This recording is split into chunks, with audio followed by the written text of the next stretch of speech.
What's up guys, and welcome back to another video. Today's video we're talking World Rugby Rankings, as we've seen a change after round 2 of the Guinness Six Nations.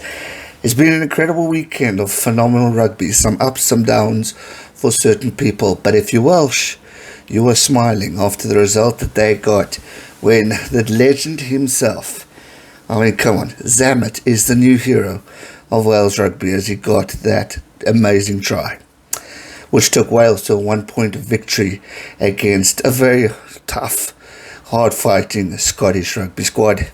But unfortunately, unlike the case before when we saw Ireland get a red card, it seemed to better their rugby skills. Unfortunately, it definitely cost Scotland. A lot of debate about it, whether I agree or not. Lawrence Delalio has gone in defence of the red card, but obviously he would after his team got clopped by Scotland just not too long ago. But others are in agreement to disagree, but that's the thing. But at the end of the day, it happened. We can complain, we can moan, but at the end of the day, Wales deserved to win this past weekend, and credit to them and credit to both countries on providing us with a phenomenal rugby match. It was just pure class, and credit to the guys for putting on the effort that was much needed. Obviously, France taking on Ireland yesterday or Sunday at the time of this recording was phenomenal. It was a good game. Opportunities there for both teams, but France decided to take them. And credit to France on that one. Ireland, for me, just weren't their normal self. They have moments of spark greatness where you think they're coming back, but unfortunately it wasn't the case for Ireland, and therefore France capitalised on opportunities and got the W, which was well deserved. Then England obviously getting their big victory over Italy. Well, it wasn't that big, it was a start off which was good for the Italians, but England coming back at the end and getting an all-important win. But it didn't allow England to move up the world rankings, as obviously Italy are quite a way at the bottom. So from a points point of view, it's not that different. In order to get up in this log, you need to beat the teams higher than you so you can get more points. Hence why we're seeing Ireland drop. They lost to France, so they lose out on a few points. Australia now move up one. Yes, even though they're not playing, Australia move from 6th to 5th place. Ireland moved to from 5th to 6th place. So good things for Australia, but not good for Ireland, as they all want to get up the rankings. Wales, they're the success story. Continue to climb. They started the Six Nations with obviously in 9th position, and now they have moved up to 7th. So credit to Wales, really showing how one team can come back and overcome it all, which is great to see in the Six Nations. I mean, not too long ago, France were not in a good place. Now they're becoming a threat. They're gelling well with the young team and the young coach. Well, not young coach, but the young team and new coach. They're all just getting along well. And now we're seeing progression. You see it with Wales. I mean, jeepers, what a tough time they had in 2020. A year they wanted to pretty much forget.